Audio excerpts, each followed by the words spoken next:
You read them in the Daily Herald, listen to them on the Cochran Show and the Amy Jacobson John Howell Show, and check out his 30 and 5 daily video commentaries at 560wind.com. Mike North, good morning. What's going on, guys? What's happening, Amy? What's happening, John? So, Mike, what happened to the offensive line the first half of the Bears game on Sunday? Is that, you know what? All I'm going to say is we're going to start picking on little things right now because, you know what? Bottom line is they win the game. We know we have an offensive line that, you know, I hate to say the term leaks like a sieve right now, but, you know, Cutler seems to be tough enough to handle it.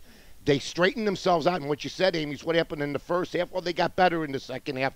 I had said last week that there'd be some problems, but you know what? The Bears come back from 19-7. That's what we should really be talking about. Cutler throws a big score, and then they get the big pick six. So you know what?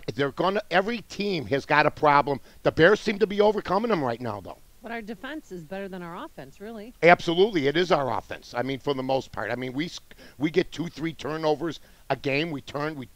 Some of them into scores. Peanut Tillman, Lance Briggs.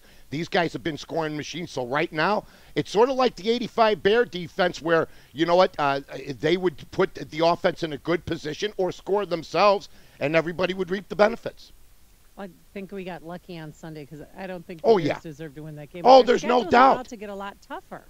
Well, we're going to have to get tougher, but you know what? Every week you're watching teams that are supposed to, you know, if you look at the beginning of the year, New Orleans was favored to win. They're nowhere to be found. There's other teams that are favored to win. They're nowhere to be found. Everybody's got a struggle right now. It seems, at least to me, Atlanta Falcons are the only team that seems to be sailing through things right now, but they'll have their difficulties before the end of the year. What we do is we'll complain about the line, but then we look at the record and we move on. Did Jay Cutler swear at the Chicago Bear fans? Yeah, well, it doesn't look. You know, he's got to understand he's on national TV, but you know, I think the fans were giving it to him. He's giving it back to him. It's halftime, but he's got to have a little bit better understanding that, hey, you're on national TV. People are going to try to do it unless he doesn't care, and he doesn't seem to care about that. So that's his deal. That's his mood. And you know what? As long as they're winning, it's okay. If they lose that game, it's a whole big deal for a week. The only guy surlier was Cam Newton. Oh, my God. I mean, you know, they said he had maturity problems coming out of college, and that might be a problem. We didn't see any of it last year, John, because everything for the most part, even though they went 6-10, did pretty well. I mean, he broke rookie records. Now we're seeing the other side. I mean, he doesn't have a whole lot around him. Steve Smith's still their second best player, and the guy's like 55 years old. I mean, he's been in the league forever, and you keep hearing Steve Smith, Steve Smith, Steve Smith.